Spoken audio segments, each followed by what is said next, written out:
আলেম ওলামারা আছে তাদের তাকরীর বক্তব্য শুনে আপনার জীবন পরিবর্তন করে। আজকে দাতুড়া গ্রামে মাদ্রাসা হয়েছে, এই মাদ্রাসায় যে সমস্ত ছেলেরা আসার পরে লেখাপড়া করে তাদের জীবন পরিবর্তন হয়ে যায়, তাদের জীবন পরিবর্তন হয়ে যায়।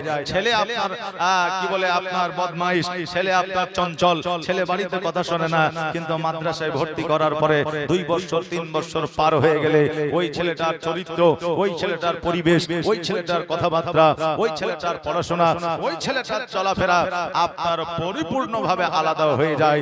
যেখানে শাস্তি স্বরূপ যদি জেলখানাতেও রাখা হয় তবুও একজন কয়েদির জীবন পরিবর্তন হয় না।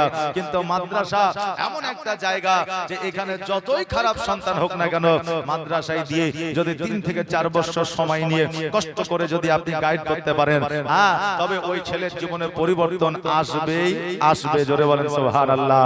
কেন না বাবাজি ভাইরা, আজকে আপনি পৃথিবীর মধ্যে চুরি করেছেন, ডাকাতি করেছেন, অন্যায় করেছেন, জেনা করেছেন, পৃথিবীর মধ্যে মানুষ খুন করেছেন, এবার আপনাকে পুলিশে প্রশাসনে ধরে নিয়ে গেছে, ধরে নিয়ে যাওয়ার পরে আপনাকে ফাইন করা হয়েছে, জেলখানায় দেওয়া হয়েছে 3 বছর 4 বছর 5 বছর আপনি জেলখানায় জীবন যাপন করে আসলেন।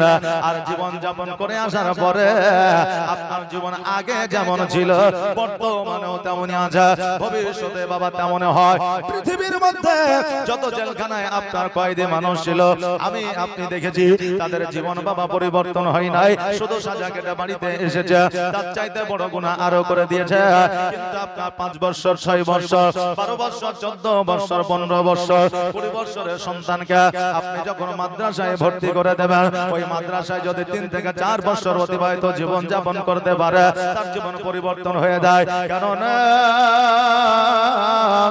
একটা কয়েদি জেলখানায় বন্দী 3-4 বছর থাকে, সেই জায়গায় আপনার জাহান্নামের আলোচনা হয় না, সেই জায়গায় বাবা জান্নাতের আলোচনা হয় না, ওই জায়গায় কোরআন তেলাওয়াত হয় না, ওই জায়গায় মানুষকে পরিবর্তন করার জন্য কোনো আলেমকে রাখা হয় না, ওই জায়গায় মানুষের জীবন পরিবর্তন করার জন্য কোন রকমের জ্ঞান দেওয়ার মতো মানুষ আপনার নির্ধারিত থাকে না। কিন্তু একটা নবীর ঘর মাদ্রাসা, ওই জায়গায় আলেম থাকে, ওই জায়গায় মাস্টার থাকে, ওই জায়গায় মোড়ল থাকে, ওই জায়গায় সরদার থাকে, ওই জায়গায় সারা গ্রামের মানুষ যুক্ত থাকে। এবার ওই গ্রামের সারা গ্রামের মানুষ যুক্ত থাকার পরে 2 থেকে 4 জন 5 থেকে 8 জন আপনার সুদক্ষ আপনার শিক্ষক নিয়োগ করা হয়, যাদের দ্বারা সন্তান তৈরি করা হবে। তাদেরকে মিটিং এর মধ্যে আলোচনা করে তাদেরকে একটা আপনার টার্গেট দেওয়া হয়, তখন সেইভাবে ছেলেদের আপনার লালন পালন করে বড় করে কোরআনের শিক্ষা দিয়া জান্নাত জাহান্নামের কথা বুঝায়া বাবারা এই সমস্ত আলোচনা যখন বাচ্চাদের মাথায় আপনার চলে আসে, ওই বাচ্চাদের জীবন পরিবর্তন হয়ে যায়। জোরে বলেন সুবহানাল্লাহ। বাবাজি ভাইরা, আপনার এই এলাকায় নবীর ঘর মাদ্রাসা হয়ে যায়, এটাও আল্লাহর তরফ থেকে একটা নিয়ামত। একটা এলাকায় যদি মাদ্রাসা থাকে, একটা এরিয়ায় যদি মাজার থাকে, একটা এরিয়ায় যদি একজন বিখ্যাত আলেম দ্বীন থাকে, একটা এরিয়ায় একজন যদি মুমিন বান্দা থাকে, লাখো লাখো বালা মুসিবত ওই গ্রাম থেকে দূরে থাকে। জোরে বলেন সুবহানাল্লাহ। বাবাজি ভাইরা, আমার মায়েরা, আজকে আমরা জান্নাত আর জাহান্নামের কথা শুনে, কিন্তু বাবা আপনাদের কাছে একটা পয়গাম আমি দিয়ে যাই। জান্নাত জাহান্নামের কথা কোরআনে লেখা আছে, কিন্তু জান্নাত জাহান্নামের বিশ্লেষণ 100-র মধ্যে 3% আছে, 97% জান্নাত জাহান্নামের কথা বলা নাই। আপনি বলবেন হুজুর গো, এতদিন পর্যন্ত জান্নাত জাহান্নামের কথা আমরা পৃথিবীর মধ্যে শুনে আসলাম, সবকিছু নাকি কোরআনের মধ্যে আছে, আমরা এটা জানতে পারলাম, কিন্তু আপনি আজকে বলছেন 97% জান্নাত জাহান্নামের কথা কোরআনে লেখা নাই, 3% আছে, এটা কেমন করে হয়? বাবারে, আজকে আপনাদের বলে দিয়ে যায়, যদি জাহান্নামের 100% শাস্তির কথা যদি কোরআনে লেখা থাকতো, আজকে যারা কোরআন তেলাওয়াত করে, আজকে যারা কোরআনকে মহব্বত করে, আজকে যারা কোরআনের তাফসীর করে, আজকে জগতের মধ্যে তারা হার্ট অ্যাটাক হয়ে স্ট্রোক হয়ে মারা যেত। জোরে বলেন সুবহানাল্লাহ। কেন না রাস্তার মাঝে কোনো মানুষ যদি অ্যাক্সিডেন্ট করে দেয়, রক্তাক্ত শরীর যদি কোনো মানুষ দেখে না, না, তবে বাবা ওই মানুষটা অজ্ঞান হয়ে যায়, ওই বাবা ওই মানুষটা আপনার চিন্তা চলে আসে, টেনশনে চলে আসে রে বাবা। ওই রকম কোরআনে আযাব সম্পর্কে যখন সমস্ত কিছু বিশ্লেষণ করা থাকবে, কবরে সাপের সম্পর্কে যখন সমস্ত বিশ্লেষণ করা থাকবে, যখন জাহান্নামে অগ্নির কথা সমস্ত কিছু বিশ্লেষণ করা থাকবে, মানুষ চিন্তায় চিন্তিত হয়ে যাবে।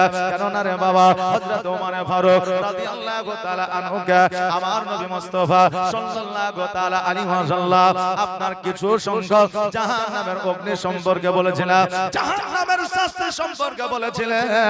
কিন্তু আমার ওমর ফারুক রাদিয়াল্লাহু তাআলা আনহু ওই জাহান্নামের আযাব সম্পর্কে শোনার পরে একদিন নয়, দুই দিন নয়, 5 দিন নয়, 7 দিন নয়, 1 মাস ধরে বিছানাগত হইয়া অসুস্থ হয়েছিলেন। জোরে বলেন সুবহানাল্লাহ। আরে বাবা আজকে যে নবীর সাহাবী জান্নাতের সার্টিফিকেট পেয়েছে, জিনাদের জীবনে গুনাহ নাই, ওই ওমর ফারুক রাদিয়াল্লাহু তাআলা জাহান্নামের কথা শোনার পরে যদি 1 মাস বিছানাগত হয়ে যায়, আমি আপনি ওই জাহান্নাম সম্পর্কে যদি সব কিছু জানতে পারি, বুঝতে পারে, আমাদের জীবন আর আগে আগাবে না। জোরে বলেন সুবহানাল্লাহ। আপনি বলবেন ভয় দেখে ভয় করে যদি জীবন যাপন মানুষ করে, তবে জান্নাত তো আরামের জায়গা, জান্নাত তো সুখের জায়গা, জান্নাত হলো একটা স্বর্গ।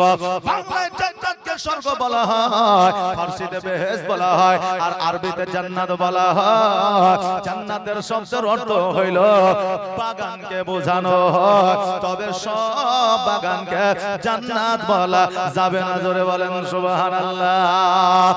বাবাজি ভাইরা আমার মায়েরা, আজকে ওই জান্নাতের বিশ্লেষণ কেন দেওয়া নয়? কারণ ওই জান্নাতের কথা মানুষ শুনতে পারে, বুঝতে পারে, কারণ জান্নাত তো আরামের জায়গা। জান্নাত কেমন আরামের জায়গা? আমার রাসূল পাক সাল্লাল্লাহু তাআলা আলাইহি ওয়াসাল্লাম বলেছে, পৃথিবীর মধ্যে যে কুল দেখা যায়, কুল বুঝেন, যেটাকে অনেকে বোড়াই বলে, মানে না, তো কুল যে পৃথিবীর মধ্যে দেখা যায়, ওই কুলটা জান্নাতের মধ্যে আপনার 12 মণ ওজনের কুল হবে। জোরে বলেন সুবহানাল্লাহ। তাহলে কুলের ওজন যদি এত হয়, আপেলের ওজন কত হইতে পারে? আমার আল্লাহ তাবারাক তাআলা মুমিন বান্দাদের জন্য, সলিহিন সলিহা বান্দাদের জন্য জান্নাতের মধ্যে আপেল তাদেরকে উপহার দেবে, আর ওই আপেলের সঙ্গে একটা করে হুর উপহার দেবে। জোরে বলেন সুবহানাল্লাহ। এরই নাম হলো বাবা জান্নাত। এই জান্নাতের কথা বিশ্লেষণ করা নাই, সবকিছু এই কারণে, কারণ অতি কষ্ট মানুষ সহ্য করতে পারে না, অতি সুখ মানুষ সহ্য করতে পারে না। জোরে বলেন সুবহানাল্লাহ। বাবাজি ভাইরা আমার মায়েরা, আজকে আল্লাহ তাবারাক তাআলা পৃথিবীর মধ্যে মানুষকে পাঠাইলেন। আমরা বলি মানুষের পৃথিবীর মধ্যে আসার একটাই মাত্র উদ্দেশ্য, সেটা হলো আল্লাহর উপাসনা করা। পৃথিবীর মধ্যে মানুষকে পাঠিয়েছেন কারণ মানুষের একটাই উদ্দেশ্য আল্লাহর উপাসনা, ইবাদত বন্দেগি করা। কিন্তু বাবারে আমি আপনাদের বলে দিয়ে যাই, আল্লাহ তাবারাক তাআলা এত ফেরেশতাকে তৈরি করেছে।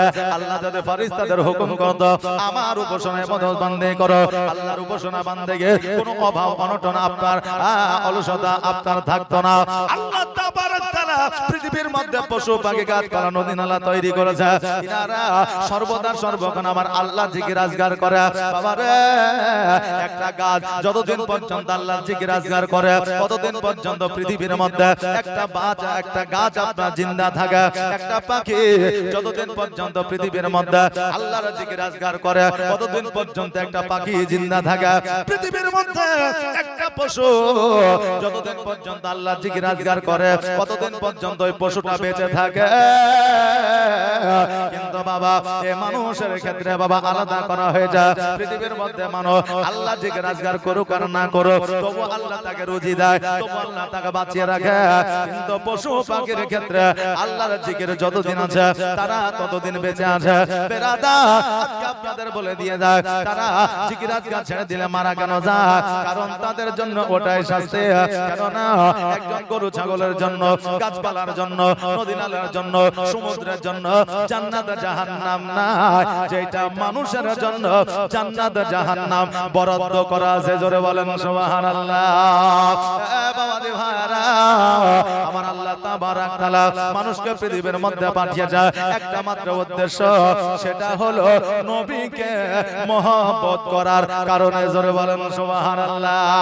নবীর সঙ্গে যারা মহব্বত ভালোবাসা রাখে আখিরাতের বাজারে তাদের জান্নাতে যাওয়া হবে, কারণ জান্নাতের দায়িত্ব আমার নবীজিকে দেওয়া আছে, জান্নাতের চাবি আমার নবীজির হাতে আছে। আর নবীজির সঙ্গে প্রেম করবে, ভালোবাসা করবে আমার আল্লাহ তাবারাক তাআলার বান্দা। আর নবী যদি খুশি হয়ে যায় আমার আল্লাহ খুশি হয়ে যাবে। জোরে বলেন সুবহানাল্লাহ। কেন না আমার নবী যে যখন তাইফের বুকে আপনার ইসলামের প্রচার ও প্রসারের জন্য গেল, কাফেরেরা আমার নবী আপনার নবীর দিকে লক্ষ্য করে পাথরের আঘাত করলেন। আমার নবীর সমস্ত শরীর রক্তাক্ত হয়ে গেল। আমার আল্লাহ তাবারাক তাআলা জিবরিল আমিনকে ডাক দিয়ে বলে, জিবরিল রে আর দেরি নয় জলদি করে পৃথিবীর মধ্যে চলে যা, আর আমার দয়ার নবীকে জানিয়ে দে, আমার দয়ার নবীকে বুঝা দে। আমার দয়ার নবী যদি একবার আমার দরবারে হাত দুখানা তুলিয়া যদি একবার বড় দোয়া করে দেয়, আমি আল্লাহ জগৎ আর রাখবো না, আমি কিয়ামত এনে দেব। কেন না আমি আল্লাহ জগৎকে রাজি চাই না, আমি আল্লাহ আমার নবীকে রাজি ও খুশি দেখতে চাই। জোরে বলেন সুবহানাল্লাহ। বান্দে ভাইরা, আমার হযরত জিবরাইল জগতের মধ্যে আসিয়া আমার নবীজিকে বললেন, ইয়া রাসূলুল্লাহ, ইয়া হাবিবাল্লাহ, নবী গো আপনি ব্যথায় ব্যথিত হইয়া কাতর হয়ে গেছে। নবী গো আল্লাহ তাবারাক তাআলা আপনার কাছে পয়গাম পাঠিয়েছে। ইয়া রাসূলুল্লাহ, একটাবার শুধুমাত্র হাতটা উঠায় দাও। আমার নবী বলেছেন, জিবরাইল রে আজকে আমাকে যারা পাথর মেরেছে, যারা আমার শরীরটাকে রক্তাক্ত করেছে, তারা আমাকে চিনতে পারে না। এরা যেদিন আমাকে চিনবে, এরা যেদিন আমাকে জানবে, সেদিন পাথর মারার বদলে আমার পায়ে তারা চুম্বন করবে। জোরে বলেন সুবহানাল্লাহ। আল্লাহর নবী গো, নূরের নবী গো, কোন সাধনে পাইব আপনার মন। জোরে বলেন সুবহানাল্লাহ। জি, এটা আওয়াজ দিয়ে বলা যাবে না সুবহানাল্লাহ? আর একটা আওয়াজ দিয়ে বলা যাবে না সুবহানাল্লাহ? আর একটা আওয়াজ দিয়ে সবেমাত্র শুরু না শেষ? জি, সবে মাত্র শুরু। নারে তাকবীর, নারে রিসালাত, সুবহানাল্লাহ। এই ভাই, এই যে এই খালি খালি করে বসেছেন, একটু ঠেলাঠুলি মেরে একটু এগিয়ে আসেন না? জি, পেছনে আসবে আর সব বসবে, একটু ধাক্কা ধাক্কি করে একটু আগিয়ে চলে আসেন, তাহলে জোরে ধাক্কা মারিয়ে মারামারি লেগে যাবে। সুবহানাল্লাহ। আর এই যে যারা দাঁড়িয়ে আছেন পুরুষেরা, আমাদের মা বোনদের আসার রাস্তাতে এই রাস্তাটা ক্লিয়ার করে রাখেন, আমার মা বোনেরা এসে বসবে, আমার বোনেরা আসবে বসবে, আমার বোনেদের রাস্তাটা করে দেন। জি, আর যারা দাঁড়িয়ে আছেন যুবকেরা ভাইরা, একটু এসে স্টেজ সম্মুখে বসে পড়েন, কারণ এখন জায়গা ঘিরে দিলেন তো ভালো, আর একটু পরে জায়গা পাওয়া যাবে না। কারণ আমাদের পশ্চিম বাংলার সুবিখ্যাত বক্তা আজকে দাতুড়া গ্রামে এই দাতুড়া মাদ্রাসাতে হাজির হয়েছে। জোরে বলেন সুবহানাল্লাহ। তাই বাবা দেরি না করে একটু চটজলদি চলে আসেন, আর দেরি করলে আপনার লস, আর যদি দেরি করে আসেন তাহলে বক্তার লাভ, নাকি বলেন? জি, সুবহানাল্লাহ। আমার মা বোনেরা, আপনারা ছন্ন ছাড়া হয়ে বসবেন না, আপনারা একটু আগে আগে একবারে লাইন বাই লাইন বসবেন, যাতে বক্তাদেরকে পরবর্তীতে লাইন না করতে হয়, নাকি? সুবহানাল্লাহ। আসেন বাজু ভাইরা, আসেন আর মহব্বত একবার দরুদ পড়েন। আল্লাহুম্মা সাল্লি মাওলানা মুহাম্মাদ ওয়া আলা আলি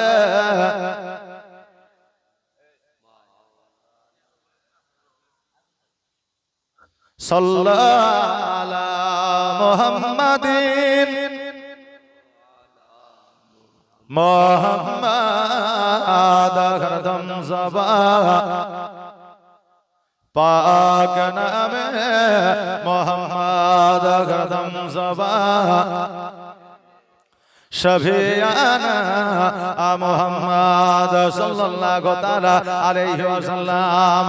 আল্লাহর নবী গো, নূরের নবী গো, কোন সাধনে পাইব আপনার মন, আর পাইলে আপনার দর্শন ধন্য হইবে আমার জীবন চাই না নবী আমি সাত রাজারে ধন আল্লাহর নবী গো নূরের নবী গো কোন সাধনে পাইব আপনার মন আর পিতা আপনার আবদুল্লাহ মাতা আপনার আমিনা দোদমা আপনার দাইমা হালিমা আর কুরাইশ বংশ জন্ম আপনার রাত্রিতে হইলেন শাওয়া মেরাজে নবী হইলেন রওয়ানা আল্লাহর নবী গো নূরের নবী গো কোন সাধনে পাইব আপনার মন আর পাইলে আপনার দর্শন ধন্য হইবে আমার জীবন মেরাজে নবী হইলেন রওয়ানা আল্লাহর নবী গো নূরের নবী গো কোন সাধনে পাইব আপনার মন বেরাদা আমার নবী মুস্তাফা সাল্লাল্লাহু তাআলা আলাইহি ওয়াসাল্লাম বলেছে জিবরিল শোনো আজকে যারা আমাকে পাথরের আঘাত করলো যারা আমার শরীরটাকে রক্তাক্ত করলো তারা আমাকে চেনে না জানে না তারা জানতে পারেনি বুঝতে পারেনি আমি কে তারা যেই দিন আমাকে জানবে বুঝবে সেই দিন পাথরের আঘাতের বদলে আমার পায়ের তলে তারা চুম্বন করবে জোরে বলে সুবহানাল্লাহ যেই নবীজি আমাদের জন্য কখনো কোনো সময় বরদোয়া করে নাই সর্বদা উম্মাত উম্মাতিকে আমার নবীজি মহব্বত করেছেন ভালোবেসেছেন আমার নবীজির উম্মাত দুই প্রকারের আছে জেনারেল আমরা নবীর উম্মাত উম্মাত এইটা আমরা জানি কিন্তু আমার নবীজির উম্মাত দুই রকমের দুই প্রকারের আছে এক নম্বর হলো আপনার উম্মাতে দাওয়াতে আল্লাহ তাবারাক তাআলা রাসূল জিনাদেরকে দাওয়াত দিয়েছে ইসলামের কালেমার দাওয়াত দিয়েছে জিনারা কালেমা পড়ে মুসলমান হয়েছে লা ইলাহা ইল্লাল্লাহ মুহাম্মাদুর রাসূলুল্লাহ সাল্লাল্লাহু তাআলা আলাইহি ওয়াসাল্লাম এরা হলো আমার নবীজির প্রাকৃতিক আপনার উম্মাত আর যাদেরকে দাওয়াত দিয়েছে যারা কালেমার দাওয়াত গ্রহণ করে নাই কবুল করে না তারা পৃথিবীর মধ্যে ইহুদি খ্রিস্টান নাসারা রয়েছে জোরে বলেন নাউজুবিল্লাহ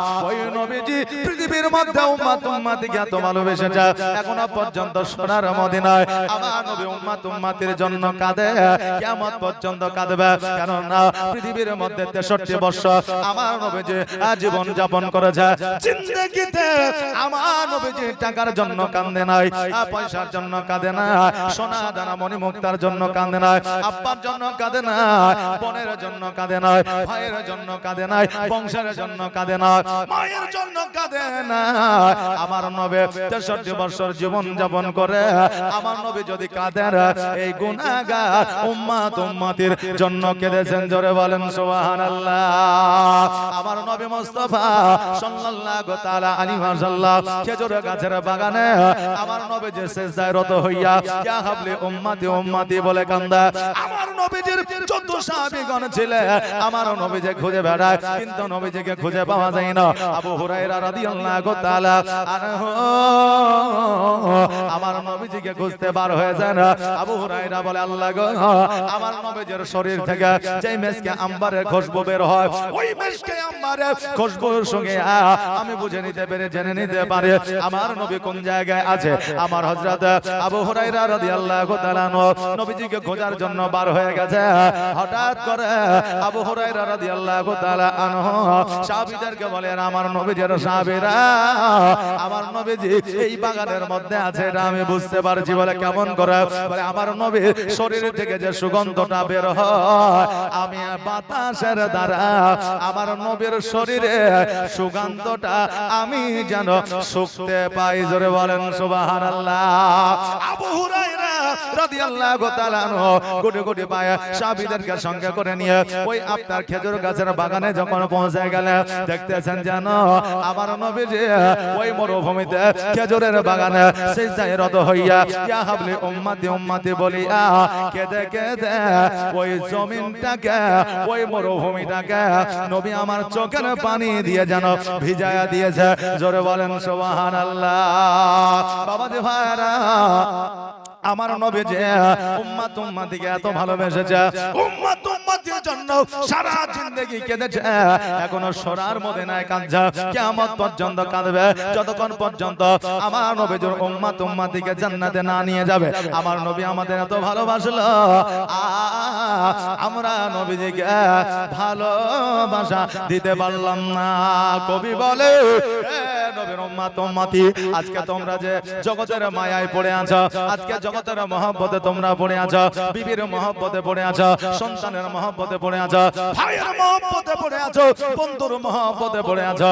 আজকে বন্ধু তোমার সঙ্গে বন্ধুত্ব একটা সময় আসবে রাখবে না বিবি, এমন একটা সময় আসবে যেই সময় তোমাকে চিনতে পারবে না।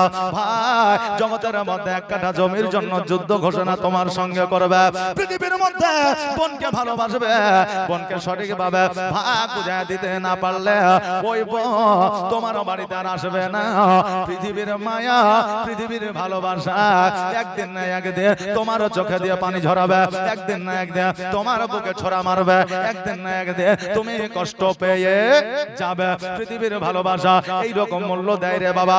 আপনি বলবেন হুজুর গো আমি ভালোবেসেছি কই তো কষ্ট পাই নাই, আজকে পাননি কালকে পাবে, কারণ আপনার চাইতে আমার চাইতে বড় বড় টাকা পয়সা মালারা, বড় বড় মুমিন বান্দারা, বড় বড় রাজা প্রজারা দুনিয়ার প্রেমে আপনার মহুয়া হয়ে গেছে, দুনিয়ার প্রেমে আপনার মাতাল হয়ে গেছে। তারা জগতের মধ্যে বাবা কষ্ট পেয়েছে, লাইলি মজনু প্রেম করেছে, মরুভূমির মধ্যে তাদের জীবন চলে গেছে। আজকে শাহজাহান বাদশাহ মুমতাজের জন্য আপনার তাজমহল বানিয়েছে, তারও কবরটা এমন একটা জায়গায় হয়েছে সমস্ত মানুষ ওই কবরের উপরে পা দিয়ে তারা আপনার উপর দিকে উঠবে।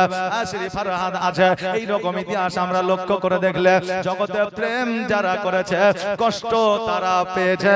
কিন্তু কবি রাবিরা বলতেছে এমন একজন জগতের মধ্যে এসেছিল এখনো পর্যন্ত আছে, কিয়ামত পর্যন্ত থাকবে না, তার সঙ্গে যদি তোমরা প্রেম করো, মহব্বত করো, ভালোবাসা করো, এই জগৎ মঙ্গল হবে, পরের জগৎ মঙ্গল হবে। জোরে বলেন সুবহানাল্লাহ। ওইটার কেউ না, উনি হলেন আমার আপনার নবী আকা মাওলা মুহাম্মদ রাসূলুল্লাহ সাল্লাল্লাহু তাআলা আলাইহি ওয়াসাল্লাম। কারণ আমার নবীকে ভালোবাসলে আখিরাতে সুখ পাওয়া যায়, আর জগতের ভালোবাসা একদিন না একদিন কষ্ট পাওয়া যায়। জন্য বলছে জগতের পিরিত ভালো না, ভালো না গো, পিরিতে শান্তি মিলে না। জগতের পিরিতে কেউ সুখ পায় না, কিয়ামত পর্যন্ত পাবে না। জোরে বলেন সুবহানাল্লাহ। আর আমার নবীর সঙ্গে যদি ভালোবাসা মহব্বত ইষ্ট যদি রাখতে পারেন, কবরে সাপ আসবে না, কবরে জান্নাতের বিছানা বিছিয়ে দিবে। মুনকার নাকির প্রশ্ন করবে তোমার রব কি, তোমার দিন কি, তোমার ধর্ম কি। যখন প্রশ্ন করবে প্রশ্নটা আসান হয়ে যাবে, যখন পুলসিরাত পার হবে রাস্তাটা চওড়া হয়ে যাবে, মিজানের পাল্লায় আপনার নেকি আর গুনাহ যখন চাপানো হবে আপনার নেকিটা ভারী হয়ে যাবে, গুনাহটা হালকা হয়ে যাবে। এটা শুধুমাত্র আমার নবীকে প্রেম করার কারণে। জোরে বলেন সুবহানাল্লাহ। বাবাজি ভাইরা আমার নবীর প্রতি যদি প্রেম আপনার না আসে, নবীর প্রতি যদি গুরুত্ব না আসে, শুধুমাত্র একবার মরণকে স্মরণ করলেন আমার নবীর প্রতি মহব্বত এসে যাবে। জোরে বলেন সুবহানাল্লাহ। কেন না কেন না আমার নবী মুস্তাফা বলে যায়, হ্যাঁ আমার উম্মত উম্মত তোমরা শুনে নাও, জেনে নাও, আজকে পৃথিবীর মধ্যে তোমরা যদি মরণকে স্মরণ করো প্রতিনিয়ত, প্রতিদিন যদি 70 বার করে, এই মরণকে স্মরণ করার কারণে আমার আল্লাহ তাবারক তাআলা তোমাকে কিয়ামতের দিন শহীদের দরওয়াজা দান করবে। জোরে বলেন সুবহানাল্লাহ। বাপজি ভাইরা আজকে আপনার আব্বা মারা গেছে, আপনার মা মারা গেছে, আপনার ভাই মারা গেছে, আপনার বোন মারা গেছে, অন্ধকার কবরে শুয়ে আছে। আজকে আজকে তারা আরামে নিদ্রায় আছে, তারা হয়তো জগতের কথা ভুলে গেছে, কিন্তু আমরা তাকে ভুলতে পারি না। কেন না? এই জন্য ভুলতে পারি না, এমন একজন আমাদের অভিভাবক ছিলেন, এমন একজন আমাদেরকে গাইড করার মতো ছিলেন, তার নাম হলো আব্বা, তার নাম হলো বাবা। এই বাবা এমন ভাবে আমাদের লালন পালন করেছে। বাবা ছিঁড়া গেঞ্জি পরিধান করে সন্তানকে নতুন আপনার জামা কাপড় পরিয়েছে, বাবা আপনার আপনার জুতা চপ্পল পরে আছে, কিন্তু সন্তানকে নতুন চপ্পল পরিয়েছে। ঈদগার ময়দানে বাবা আপনার রোদ্রের তাপে বসে আছে, আর সন্তানকে ছাতার ছায়া তলে রেখেছে। জোরে বলেন সুবহানাল্লাহ। এর নাম হলো বাবা। জোরে বলেন সুবহানাল্লাহ। ওই বাবা সন্তানকে কঠোর পরিশ্রম করে লালন পালন করে বড় করেছে, মানুষের মতো মানুষ করেছে, সমাজে মাথা উঁচু করে বাচ্চা আপনার বেঁচে থাকার আপনার ক্ষমতা জগিয়ে দিয়েছে। আজকে ওই বাবা অন্ধকার কবরে শুয়ে আছে, কিন্তু বাবা একবারও সন্তান ছেলে বলে ডাক দেয় না, আর সন্তানেরা বাবার কবরটাকে ভুলতে পারে না। বাড়ির পাশে বাবার কবর তবু দেখা হয় না, বাবা আমার ভুলে গেলে ভোলা তো আর যাই না। বাবা রে ভাইরা, ওই বাবার জন্য কোন সন্তান যদি রব্বির রহমা কামা রব্বায়ানি সগীরা পড়ে দোয়া করে, আল্লাহ বলে বান্দারে আজকে দোয়াটার কারণে আমি তোমার আব্বাকে, আমি তোমার আম্মাকে আমি আল্লাহ জান্নাতবাসী করে দিলাম। জোরে বলে সুবহানাল্লাহ।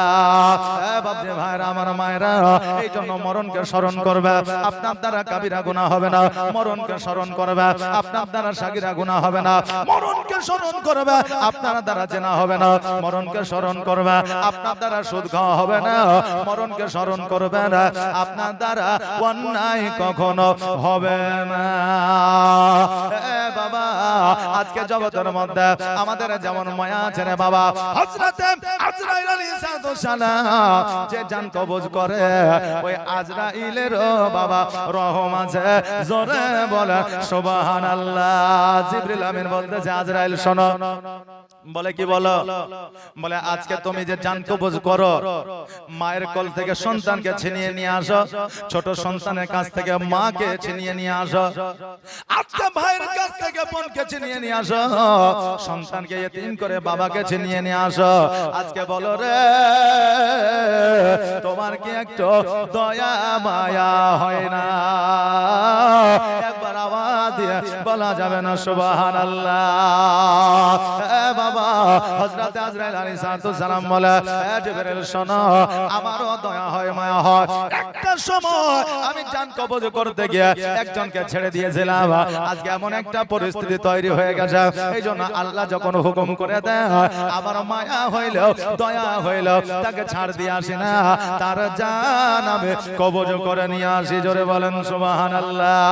বলে কি এমন ঘটনা একবার বলো? হযরত আজরাইল আলাইহিস সালাম বলে, জিবরিল শোনো, আমাকে আল্লাহ তাবারাক তাআলা অর্ডার করলেন, হুকুম করলেন, এই আজরাইল যাও যাও, সমুদ্রের মধ্যে জাহাজের উপরে শত শত নারী পুরুষ আছে, প্রত্যেকের মৃত্যু হবে, প্রত্যেকে ওই সমুদ্রের মধ্যে পানিতে ডুবে যাবে, প্রত্যেকের জান তোমাকে কবজ করতে হবে।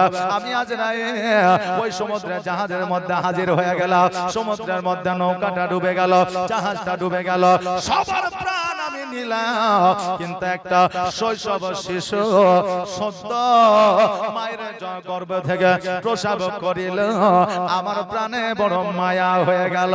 আহারে, যার বয়স সেকেন্ড না, ওই শৈশব শিশুটা জানটাকে আমি কেমন করে কবজ করব? এই জন্য তার মায়ের জানটা কবজ করলাম, কিন্তু শিশুটাকে আমি ছেড়ে দিলাম, আমার প্রাণে বড় মায়া হইল। জিবরিল শোনো, আমি তার জন্য একটা তক্তার ব্যবস্থা করলাম, ওই বাচ্চাটাকে তক্তার উপরে শোয়া দিলাম, আর শোয়া দেওয়ার পরে কিনারার দিকে তক্তাটাকে ছেড়ে দিলাম, আর ছেড়ে দেওয়ার পরে আমি চলে আসলাম। আল্লাহ বলে আজরাইল তোমার দয়া হইল, তোমার মায়া হইল, এই জন্য বাচ্চাটাকে ছেড়ে দিলে। কিন্তু তোমার কেমন মায়া কেমন দয়া, ওই বাচ্চাটার আর খোঁজ নিলে না। সাপে খাইলো না, ব্যাঙে খাইলো, কুমিরে খাইলো না, মাছে খাইলো, এই খোঁজটা তুমি নিলে না। আজকে তোমাকে বলে দিয়ে যায় ওই বাচ্চাটার খাবারের প্রয়োজন ছিল, ওই বাচ্চাটা খাইলো কি খাইলো না, কেমন করে খাবারের ব্যবস্থা হবে এই চিন্তা তুমি করলা না। আজরাইল শোনো, যেইখান থেকে তোমার মায়া দয়া শেষ হয়ে যায়, আমি আল্লাহ আমার মায়া দয়া ওইখান থেকে শুরু হয়ে যাই। জোরে বলেন সুবহানাল্লাহ। আল্লাহ রহমানুর রহিম, আল্লাহ শাইয়ান কাদের, আল্লাহ তাবারাক তাআলা পৃথিবীর মধ্যে যে বান্দাদের পাঠিয়েছে, এই বান্দাদের যদি কেউ একজন ভালোবাসতে পারে সেটা হলো মা জননী। আজকে ওই মা জননী একটা সন্তানকে যতটা ভালোবাসে তার চাইতে 70 গুণ হাজার বেশি ভালো আমার আল্লাহ বান্দাকে বাসে। জোরে বলে সুবহানাল্লাহ। বাবা রে ভাইরা, একজন মা একটা সন্তানকে 10 মাস 10 দিন গর্ভে রেখেছে, মা কষ্ট সহ্য করেছে, সন্তানের পেটে লাথি মেরেছে, কিন্তু ওই 10 মাস 10 দিন ওই সন্তানটা কি খেয়েছে এটার জন্য আমার আল্লাহ ভেবেছে ওই পেটের মধ্যে জিন্দা অবস্থায় থাকবে, এটার জন্য আমার আল্লাহ ভেবেছে। জগতের মধ্যে সন্তান যখন প্রসব হয়ে জগতে এসেছে, মা কষ্ট পেয়েছে, কিন্তু সন্তান কষ্ট পায় না। আস্তে আস্তে বড় হয়েছে, ক্ষমতা পেয়েছে, পাওয়ার পেয়েছে, রক্তের গরম হয়েছে, বুদ্ধি হয়েছে, বিদ্যা পেয়েছে। আজকে ওই বান্দাকে আমার আল্লাহ কত না ভালোবাসে। জোরে বলেন সুবহানাল্লাহ। তোমার মতো এত ভালো, তোমার মতো এত ভালো কেউ তো আমায় বাসে না, তাই তো নবী আমি তোমার দিওয়ানা। একবার আওয়াজ দিয়ে বলা যাবে না ইয়া রাসূলুল্লাহ? আর একটু আওয়াজ দিয়ে বলেন না ইয়া রাসূলুল্লাহ। আচ্ছা, ইয়া রাসূলুল্লাহ বললে গুনাহ হবে না নেকি হবে? জি বলেন। তাহলে নেকি যদি হয় তাহলে বলতে কি কোনো অসুবিধা আছে? এই যে আছে সুবহানাল্লাহ। যুবা সাথী, যুব সাথী কাগজ জমা হইল, যারা মোটামুটি 30, 25, 35% নাম্বারও পাস করেছে, পাবো আর না পাবো দুই ভরসাতেও তারা কাগজ জমা করেছে নাকি? পাবো কি পাবো না কোনো গ্যারান্টি নেই, তবু লাইন দিয়া আপনার কাগজ জমা করেছে, পাওয়ার কোনো গ্যারান্টিও নাই। পেতেও পারে না পেতেও পারে, তবু কষ্ট করে মনীষ কামাই করে সময় নষ্ট করে কাগজ জমা দিয়ে এসেছে। বাবা বলে যায় ইয়া রাসূলুল্লাহ সুবহানাল্লাহ আল্লাহু আকবার বললে গ্যারান্টি সহকারে নেকি পাওয়া যাবে, তবু এই গ্যারান্টি পাওয়ার পরেও কেন সুবহানাল্লাহ বলেন না? জি, গ্যারান্টি থাকার পরেও বলে বলবো ইনশাআল্লাহ। একবার আওয়াজ দিয়ে বলেন ইনশাআল্লাহ। আচ্ছা, জাজবা আছে তো? জি আছে। যদি মৌলবি বক্তা যদি রেগে যায়, যেমন শ্রোতা হবে তেমন বক্তব্য হবে। দেখেন না, মাঝে মাঝে একজন মুসল্লি টেढ़া প্রশ্ন করে, এর জন্য টেढ़া উত্তর হয়, মানে যেমন প্রশ্ন তেমনি উত্তর। একজন মৌলভী সাহেব বললেন বিবির সঙ্গে ঝগড়া করে যে ঝামেলা করে যে রাস্তার মোড়ে যে বসে আছে। এখন আপনি বলবেন হুজুর মৌলভীরাও ঝগড়া করে নাকি? মাঝে মধ্যে ওরাও করে। হ্যাঁ, সামান্য ঝগড়া হলে মহব্বত বাড়ে, বেশি ঝগড়া হলে দূরত্ব বজায় রাখে, বুঝলেন তো? এখন রাস্তার মাঝে যে বসে আছে, এখন সারা দিন বসে থাকতে থাকতে ওর বাবা পেশাব চাপিয়ে যায়, তো বদনায় পানি নিয়ে লোটাতে পানি নিয়ে পেশাব ফিরিয়েছে। একজন বেধর্মিক চলে আসছে যে হুজুর আপনাকে দেখে একটা কথা মনে পড়ে। কি বলে একটা প্রশ্ন, অনেক জায়গায় আলেম ওলামাকে দেখবেন প্রশ্ন মানুষের জেগে যায়। চায়ের দোকানে আপনি ঠিক বসেছিল, ভালোই ছিল, কোনো গল্প ছিল, পান চা খেয়েছে, আর যেমন একটা হাফেজ চলে এলো, মৌলভী চলে এলো, আর ওর যত হাদিস কোরআন ছিল সব মুখস্থ, মানে সব মনে চলে এলো, বুঝলেন না? তো এখন ওকে প্রশ্ন করছে হুজুর একটা কথা মনে পড়ে এলো। কি বলে? হুজুর আপনারা যে পেশাব ফিরতে যান, তো আপনারা পানি কিনে নিয়ে যান। এখন ও তো বিবির সাথে ঝগড়া করে আছে, অত এমনি মেজাজ গরিমে আছে, ও প্রশ্ন করার সময় পেয়েছে। ও বলছে পানি কেন নিয়ে যায় জানো? আমরা যখন পেশাব ফিরতে যাই, আসলে আমাদের তো পানি বের হয় না, আগুন বের হয়, এই জন্য লিভানোর জন্য আমরা পানি নিয়ে যাই। কথা বলে না, এই জন্য লিভারের জন্য আমরা পানি নিয়ে যাই। তো প্রশ্ন যেমন হবে উত্তরও তেমন হবে, শ্রোতা যেমন হবে বক্তব্য তেমন হবে, কারেন্টের ভোল্টেজ যেমন থাকবে লাইটে আলো তেমন দেবে। তাই একবার আওয়াজ দিয়ে বলেন ইয়া রাসূলুল্লাহ, ইয়া রাসূলুল্লাহ, নারে তাকবীর, নারে রিসালাত, মাসলাকে আলা হাজরা। তোমার মতো এত ভালো, তোমার মতো এত ভালো কেউ তো আমায় বাসে না, তাই তো নবী আমি তোমার দিওয়ানা, তাই তো রাসূল আমি তোমার দিওয়ানা। ও কি শুনেছে কিতাবের লেখা, নবী ছাড়া আমার জীবন ফাঁকা গো। ও কি শুনেছে কিতাবের লেখা, নবী ছাড়া আমার জীবন ফাঁকা গো। নবীজিকে ভালো না বাসিলে, নবীজিকে ভালো না বাসিলে আল্লাহ পাওয়া যাবে না, তাই তো নবী আমি তোমার দিওয়ানা। তোমার মতো এত ভালো, তোমার মতো এত ভালো কেউ তো আমার বাসে না, তাই তো নবী আমি তোমার দিওয়ানা। বাবাজি ভাইরা, পৃথিবীর মধ্যে একজন মা সন্তানকে সবচাইতে বেশি ভালোবাসতে পারে গ্যারান্টি সহকারে, ওই মায়ের চাইতে ৭০,০০০ গুণ বেশি আমার আল্লাহ বান্দাকে ভালোবাসা। আমার আল্লাহর মতো ভালোবাসা কেউ আসমান ও জমিনে বান্দাকে দিতে পারে না। জোরে বলেন না সুবহানাল্লাহ। আল্লাহ তাবারাক তাআলা বলে, হে আজরাইল শোনো রে, আজকে ওই সন্তানটিকে তুমি যখন পানির মধ্যে ভাসায় দিলা, আমি আল্লাহ ওই সন্তানে 2টা আঙ্গুলে আমি মধু আর দুগ্ধের ব্যবস্থা করে দিলাম। আল্লাহ বলে আজরাইল ওই বাচ্চাটার একটা আঙ্গুলে আমি মধুর নাহার করে দিয়েছিলাম, আর একটা আঙ্গুলে আমি দুগ্ধের নাহার করে দিয়েছিলাম। বাচ্চাটাকে যখন ক্ষুধা লেগেছিল ওই আঙ্গুলটা চুষলে দুগ্ধ আর মধু পাইতো, পেট পূরণ হয়েছিল। আজরাইল রে, আমি ওই সন্তানটিকে বাঁচিয়ে রেখেছিলাম, মাছকে খাইতে দিই না, কুমিরকে খাইতে দিই না, সাপকে খাইতে দিই না, সাপকে দংশন করতে দিই না, পানিতে ডুবতে দিই না, পানির তার উপরে উঠতে দিই না। 1 সপ্তাহ পানির মধ্যে রেখেছিলাম জীবিত অবস্থায়। জোরে বলেন সুবহানাল্লাহ। কারণ বাঁচানে ওয়ালা হলো আমার আল্লাহ, আর মারনে ওয়ালা হলো আমার আল্লাহ। জোরে বলেন না সুবহানাল্লাহ। হায়াত যদি আমার আল্লাহ দেয় কেউ মারতে পারবে না, আর মরণ যদি আমার আল্লাহ দেয় কেউ জিন্দা করতে পারবে না। ইজ্জত যদি আমার আল্লাহ দেয় কেউ বেইজ্জত করতে পারবে না, আর আমার আল্লাহ যদি বেইজ্জত করে কোটি কোটি টাকা থাকলে সম্মান আপনি পাবেন না। আল্লাহ তাবারাক তাআলা বলে, খলিকাল ইনসানু দাইফা। আল্লাহ বলে, বান্দারে আমি তোমাদেরকে অতি দুর্বল করে পৃথিবীর মধ্যে পাঠিয়েছি, একটা সময়সীমা আমি লিপিবদ্ধ করে দিয়ে পাঠিয়েছি। বান্দা, তোমাদের সময়সীমা যখন সমাপ্ত হয়ে যাবে আমি আল্লাহ তোমাদের মওত ঘটাবো। আজকে অস্থির আপনার জগতের মধ্যে 50 বছর 60 বছরের জন্য এসেছি রে বাবা। এই 50 বছর 60 বছর জগতে আসার পরে আমরা আরামের জিন্দেগি কাটাইতে আছি। আল্লাহ বলে, বান্দারে পৃথিবীটা তোমার জন্য আরামের জায়গা নয়, ওই পৃথিবীটা তোমার জন্য পরীক্ষার জায়গা। আজকে পৃথিবীতে 60 বছর 70 বছর পরীক্ষা দিয়া যদি তোমার জিন্দেগি যদি উন্নত করতে পারো, কিয়ামতের দিন ওমর ভর তুমি আরামে থাকবা, জান্নাতে থাকবা। আর পৃথিবীতে কাফেরের মতো যদি আরাম ইয়াশ করো, আখিরাতে তোমাকে সারা ওমর ভর জাহান্নামের আগুনে থাকতে হবে। জোরে বলেন নাউজুবিল্লাহ।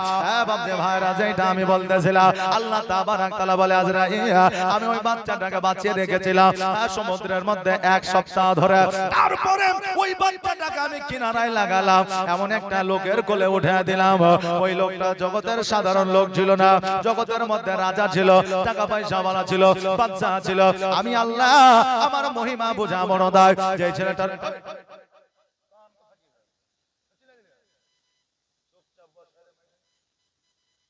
সভাপতি আমাদের আছে নাকি? সুবহানাল্লাহ একবার দরুদ পড়ুন। আল্লাহুম্মা সাল্লাল্লাহু মাওলানা মুহাম্মাদ ওয়া আলা আলি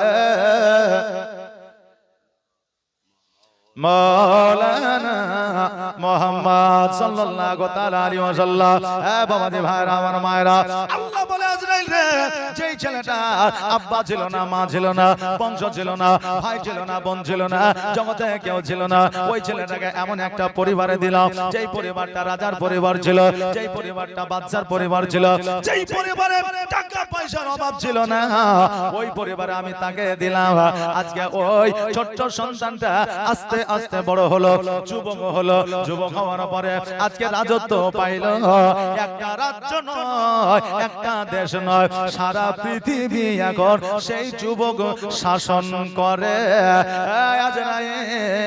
আজকে আমি তাকে বাঁচিয়ে রাখলাম, আজকে তাকে আমি ক্ষমতা দিলাম, আজকে তাকে আমি বুদ্ধি দিলাম, আজকে তাকে আমি বিদ্যা দিলাম, আজকে আমি আল্লাহ তাকে রাজত্ব দিলাম। কিন্তু আজরাইল তুমি কি জানো রে, আমি আল্লাহ এত কিছু দেওয়ার পরে আজকে ওই যুবক আমি আল্লাহ আমার সঙ্গে সে পাল্লা ধরে। জোরে বলেন নাউজুবিল্লাহ। আজরাইল রে, আজকে ওই যুবক আমার সঙ্গে পাল্লা ধরে, আমি আল্লাহ জান্নাত বানাইলাম, আজকে সে নিজে আল্লাহ সেজেছে, আজকে সেও জান্নাত বানিয়েছে। আজরাইল, আমি আল্লাহ জাহান্নাম বানিয়েছে, আজকে ওই যুবক জাহান্নাম বানিয়েছে। আমি আল্লাহ আমি খোদা, আজকে সে নিজেকে খোদাই দাবি করেছে। আজরাইল, সেই বান্দাকে তুমি কি জানো? আজরাইল বলে আল্লাহ গো, আমার জানা নাই, আমি জানি না। সেই দিন তাকে ছেড়ে দিয়েছে, আর কোনো খোঁজ খবর নিই না, তাকে চিনিও না, তাকে জানিও না, তার নাম খানা আমি জানি না। আল্লাহ দয়া করে যদি একবার তার নাম খানা আমাকে বলে। আল্লাহ বলে আজরাইল রে, আজকে জগতের মধ্যে আমি তাকে বাদশাহী দিয়েছি, আজকে জগতের মধ্যে সে আর অন্য কেউ না, আজকে তার নাম হলো সাজ্জাদ বাদশাহ। জোরে বলেন নাউজুবিল্লাহ। আজরাইল বলে আল্লাহ, আমি যদি সেই দিন জানতে পারতাম যে এই সাজ্জাদ বাদশাহ একদিন আপনার সঙ্গে পাল্লা দেবে, নিজেকে খোদাই দাবি করবে, সেই দিনই তার প্রাণটা আমি কেড়ে নিয়ে আসতাম। আল্লাহ বলে আজরাইল, আজকে তোমাকে আমি বলে দিয়ে যাই, আমি আল্লাহ যেটা জানি তোমরা সেটা জানো না, আমি যেটা বুঝি তুমি সেটা বোঝো না। আজকে থেকে আমি যে অর্ডারটা দেব, যে আদেশটা দেব, এই অর্ডার, এই আদেশটা তুমি পুরোপুরি ভাবে মেনে চলবে। জোরে বলেন সুবহানাল্লাহ। আল্লাহর নবী গো, নূরের নবী গো, আপনি নবী আমার জীবনের জীবন। জোরে বলেন সুবহানাল্লাহ। আর আপনি আমার জীবন সাথী, অন্ধকার কবরের বাতি, আপনি আমার জীবন সাথী, অন্ধকার কবরের বাতি, আপনি নবী আমার নির্জনের একজন। আল্লাহর নবী, নূরে নবী গো, আপনি নবী আমার জীবনের জীবন। আর দেখে আপনার মজেজা, ভাগবতে হয় খাদিজা, আর দেখে আপনার মজেজা, ভাগবতে হয় খাদিজা, সব দিল নবী আজীবন আর মরণ।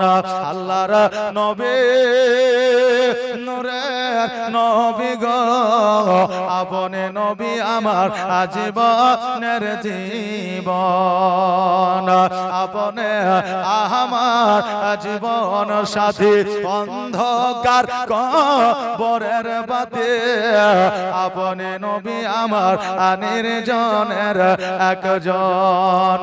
আল্লাহর নবী, নূরের নবী গো, আপনি নবী আমার জীবনের জীবন। আল্লাহ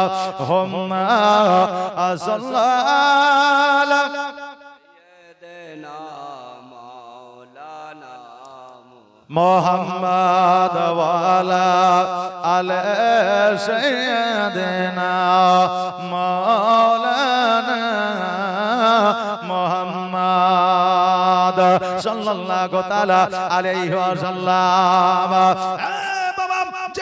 বলার উদ্দেশ্য হলো মরণকে আমাদের স্মরণ করতে হবে। মরণ যদি আমাদের স্মরণে থাকে আমাদের দ্বারা কাবিরা সাগিরা গুনাহ হবে না। বাবাজি ভাইরা, মরণ যদি আমাদের স্মরণে থাকে আমাদের 5 ওয়াক্ত নামাজ বাবা কাজা হবে না। আর নামাজের প্রতি যদি আমাদের মহব্বত থাকে, রোজার প্রতি যদি মহব্বত থাকে, বাপ মায়ের প্রতি যদি মহব্বত থাকে, কাল কিয়ামতের দিনে আমার নবীর সঙ্গে জান্নাতে যাওয়া হবে। জোরে বলেন সুবহানাল্লাহ। বাপজি ভাইরা, আমার মায়েরা, আজকে পৃথিবীর মধ্যে মুমিন মুত্তাকিন সলিহ শুধু পুরুষেরাই হয় না। শোনেন, আপনি একজন মহিলা, আজকে এই মহিলারা জান্নাতের সার্টিফিকেট জগতের মধ্যে পেয়েছে। এই মহিলারা আল্লাহর মুমিনাত হয়েছে, মুমিনা হয়েছে। আজকে মারে আজকে রাবিয়া বাসী নামক একজন আল্লাহ তাবারাক তাআলা মনোনীত একজন বান্দি ছিল।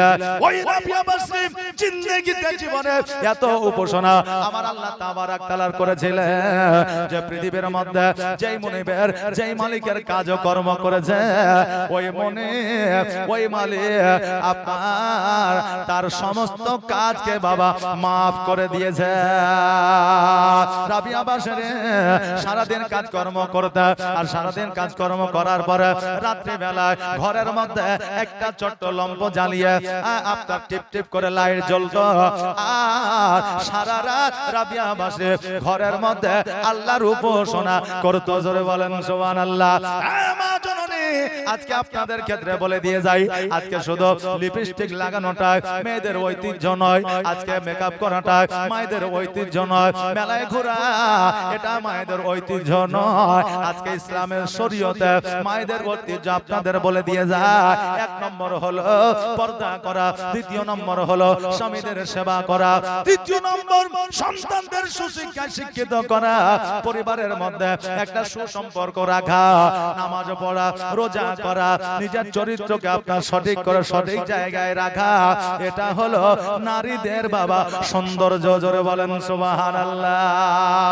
আজকে বাবারে নারীদের প্রতি জুলুম অত্যাচার করলে হবে না, কারণ নারীরা পৃথিবীর মধ্যে আল্লাহর নিয়ামত হয়ে এসেছে। এই নারীরা পুরুষদের আপনার আনন্দ দেয়, খুশি করে। এই নারীরা পুরুষের আপনার সেবা করে, খিদমত করে। তবে পর নারী নয়, নিজের বিবি এই পুরুষদের আপনার দেখভাল করে। আজকে প্রতিষ্ঠিত যদি একজন পুরুষ হয় তবে এই নারীর কারণে। জোরে বলেন সুবহানাল্লাহ। এই জন্য নারীরা গোলাম নয়, এই জন্য নারীরা আমাদের হাতের পুতুল নয়, এই জন্য নারীদের আমাদের কে স্বাধীনতা দিবে, নারীদের কোনো স্বাধীনতা নাই এটাও নয়। তবে বাবা সরকারি রুলসে, পৃথিবীর রুলসে নারী আর পুরুষের সমান অধিকার এইটা বলে, কিন্তু শরীয়ত ইসলামে নারী পুরুষের বাবা সমান অধিকার নয়। তবে সম্মানে কেউ কারো চাইতে কমা নয়। জোরে বলে সুবহানাল্লাহ।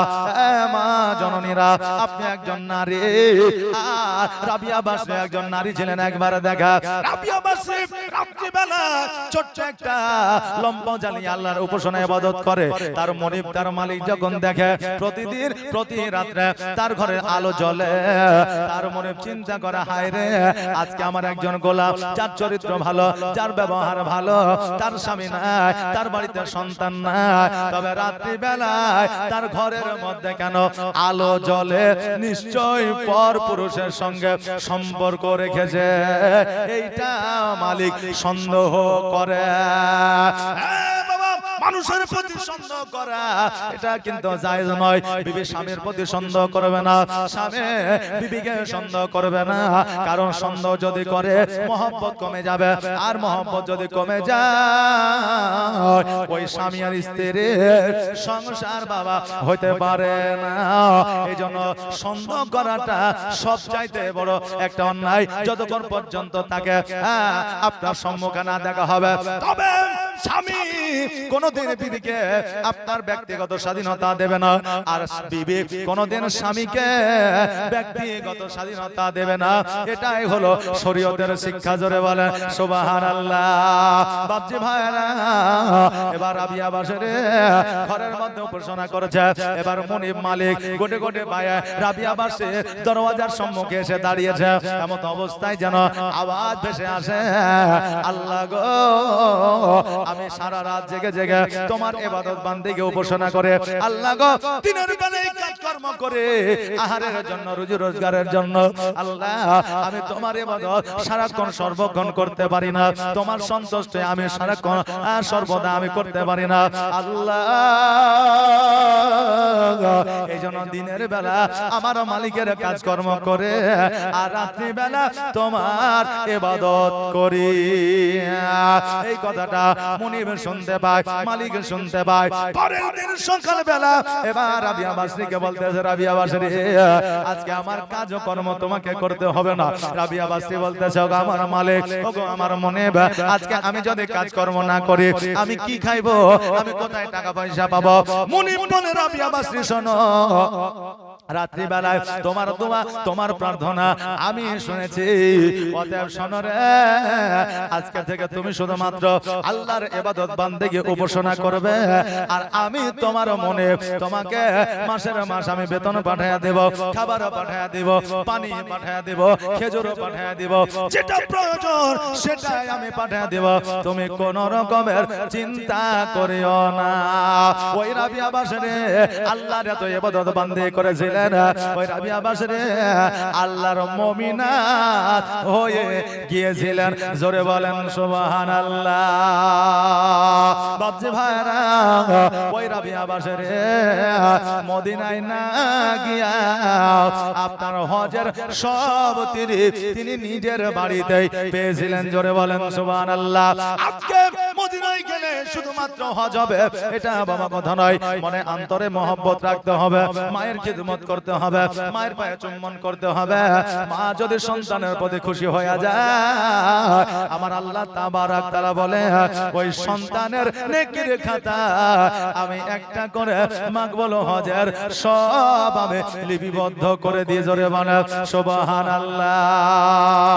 আমার সোনার মদিনা, আমার প্রাণের মদিনা, সব ভুলিব কিন্তু তোমায় ভুলতে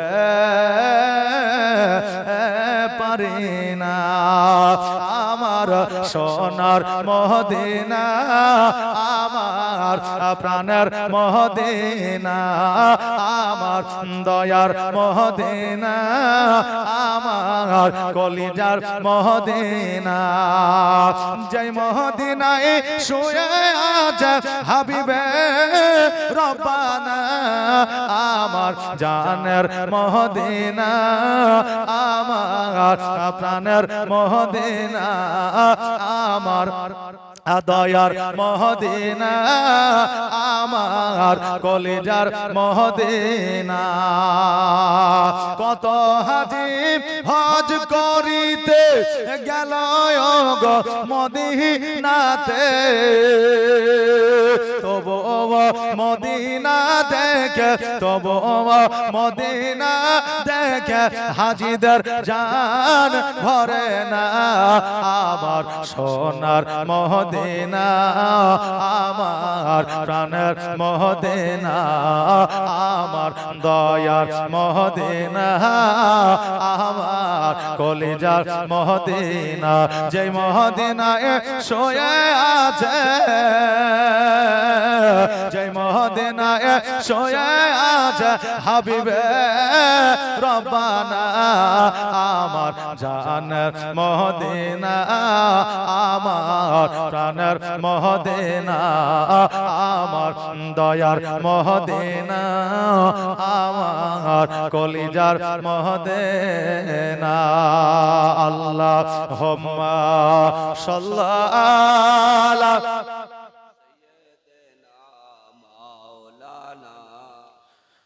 মুহাম্মাদ ওয়ালা আলি সাইয়্যিদিনা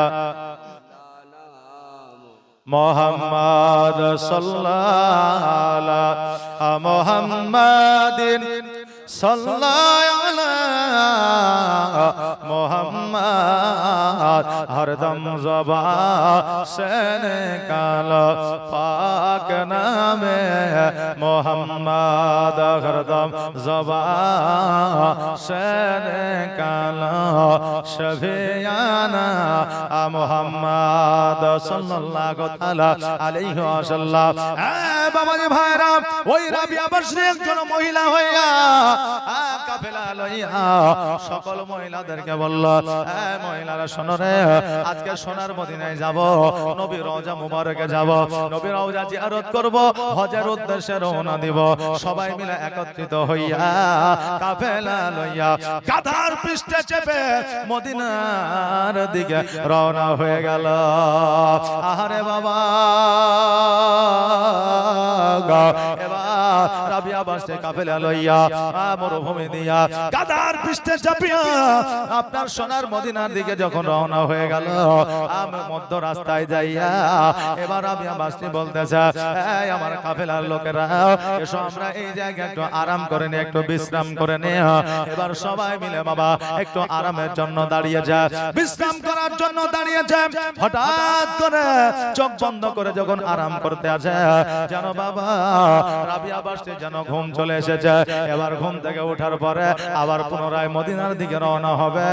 লক্ষ্য করে দেখে যেন কাফেলার সকলে গাধা জিন্দা আছে, কিন্তু রাবিয়া বাসের গাধাটা যেন মারা গেছে। আর রাবিয়া বাসের চিন্তা করে, আল্লাহ গো, আমি কেমন করে সোনার মদিনায় যাব, কিসের মাধ্যমে যাব? আমি হেঁটে হেঁটেও যদি দরকার হয়, প্রয়োজন হয়, আমি তবুও হেঁটে আমার নবীর দেশে যাব। জোরে বলেন সুবহানাল্লাহ। বাবা যে ভাইরা, এবার রাবিয়া বাসের সঙ্গে যে কাফেলার লোকেরা ছিল তারা বলতেছে, রাবিয়া বাসী শোনো, আজকে তোমার গাধা মারা গেছে তো কি হয়েছে, আজকে আমাদের গাধার পৃষ্ঠে চেপে তুমি চলো। রাবিয়া বাসী বলে, শোনো রে,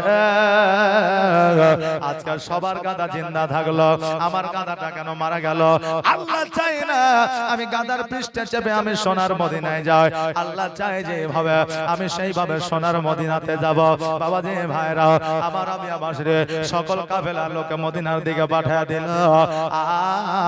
আমার রাবিয়া বাসরে হেঁটে হেঁটে মদিনার পথে যেন রওনা হইল। আরে বাবা, এবার গরম মরুভূমিতে চলার কারণে আজকে রাবিয়া বাসে আপনার পায়ের মধ্যে যেন ছাল পড়ে গেল, যেন আপনার ভূষা নিয়ে নিল, ঘা যেন হয়ে গেল। আর রাবিয়া বাসে যেন চলতে পারে না, এত কষ্ট, এত ব্যথা, এত বেদনা, এত যন্ত্রণা, তবু মদিনার পথে হাঁটা যেন বন্ধ করে না।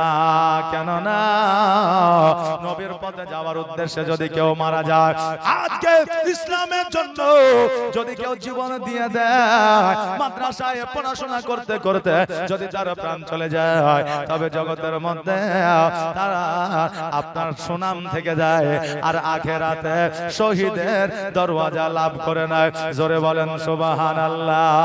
জন্য বলছে, কোন জমিনের মাটি আমার হবে গোরস্থান, কার কোন জায়গায় বাবা কবর হবে, দাফন হবে, কেউ বলতে পারবে না। জোরে বলেন সুবহানাল্লাহ।